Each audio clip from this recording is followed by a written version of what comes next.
The African continent, citizens, including business owners in Zimbabwe, have been expressing concern over frequent power outages in the country, which, according to them, has been disrupting their activities.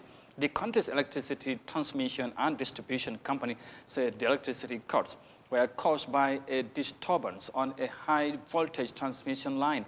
Plans to improve the country's electricity power supply have since begun, which is expected to address the long-standing energy crisis faced by the population. Here's more details of that in this report. Henry Maronga has had 2 consecutive days with power and is working flat out to deliver an overdue order, part of a piling backlog caused by crippling power outages of about 12 hours per day. We are 48 hours behind schedule, and I hope that they understand that we have had some electrical problems as a nation. The rolling power cuts peaked during the last week of September due to a technical fault at the Wellingara thermal power plant, which curtailed already limited supply. The outages were devastating for Maronga. We could go for days and we would just sit and, we'll be losing money. For the past 2-3 days we have had electricity and we seem to be doing well. But still, it's not guaranteed. And for us to have comfort, we then need to have generators.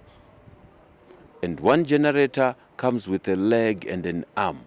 These things are not cheap at all. We need big generators, and we're talking of a budget of $1,000 to $1,500 for a generator.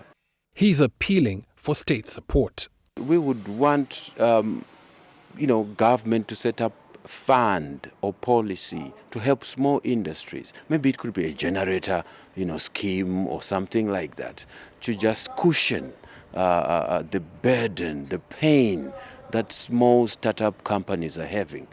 There is light at the end of the tunnel, though, for hard-hit businesses.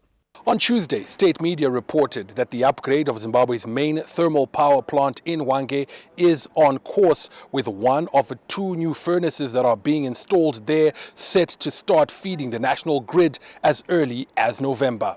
The $1.4 billion upgrade will produce 600 megawatts of electricity, which will help to bridge a deficit between supply and consumption that currently stands at about 700 megawatts.